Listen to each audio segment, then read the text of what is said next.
વાંકાનેરના આંગણે હાલમાં કામા રમતોત્સવ ચાલી રહ્યો છે, જેની અંદર કાઠિયાવાડી, મારવાડી અને સિંધી જે નસ્લના ઘોડા છે તેને લઈને અશ્વપાલકો આવ્યા છે અને લગભગ 250 જેટલા ઘોડા હાલમાં વાંકાનેર વિસ્તારની અંદર છે અને ગઈકાલથી આ ઉત્સવ શરૂ થયો છે અને આજે એનો બીજો દિવસ છે.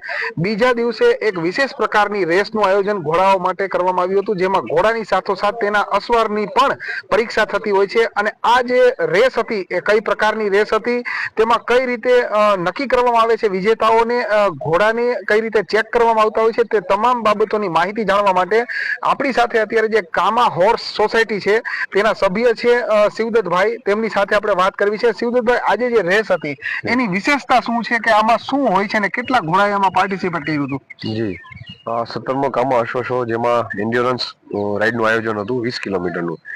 જે આ ગઢિયો ડુંગર કહેવાય છે વાંકાનેરનો, એ આખો વિસ્તાર એકદમ પથરીલો અને એકદમ રોકી છે. તો જેમાં આ જે કાઠિયાવાડી અશ્વ છે એ ઉત્તમમાં ઉત્તમ પ્રદર્શન કરે છે અને ખૂબ સરસ ચાલે છે. એટલે મજબૂત ઘોડા, મજબૂત ડાબ વાળા ઘોડા જ આમાં પ્રદર્શન દઈ શકે. જેમાં કાઠિયાવાડી ઘોડા સર્વશ્રેષ્ઠ છે. તો 25 લોકોએ, 25 રાઇડરોએ આમાં ભાગ લીધો હતો, જેમાંથી ઓલમોસ્ટ બધાય કાઠિયાવાડી હતા, સિંધી પણ હતા. તો જેમાંથી ખબર પડે છે કે ભાઈ કેવી રીતના આ જે મજબૂત ઘોડા જે છે એ જ આમાં પરફોર્મ કરી શકે.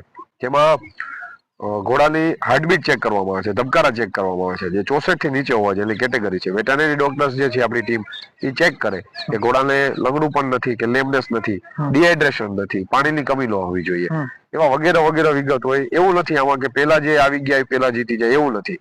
પણ સહી સલામત ઘોડો અને ઘોડે સવાર બે પહોંચે અને એનો ટાઈમ અને એનું ડિહાઇડ્રેશન નો હોય, એનું લેમનેસ નો હોય, એની હાર્ટબીટ પ્રોપર હોય, એ જ વિજેતા હોય. જે રીતે આપણે અત્યારે વાત કરી કે જે કામા સોસાયટી છે, કામા હોર્સ સોસાયટી, તેના સભ્ય છે શિવદત્તભાઈ, તેમની સાથે વાત કરીને તેમના કહેવા પ્રમાણે જે કાઠિયાવાડી ઘોડા છે, મારવાડી ઘોડા છે અને જે સિંધી ઘોડા છે તેની ઓરિજિનલ નસ્લ સારી રીતે જળવાય, તેના જે કઈ અશ્વપાલકો છે તેને પ્રોત્સાહન મળે, તેના ભાગરૂપે સમયાંતરે આ રીતે કામા ઉત્સવ કરવામાં આવતા હોય છે અને આગામી સમયમાં પણ કરવામાં આવશે.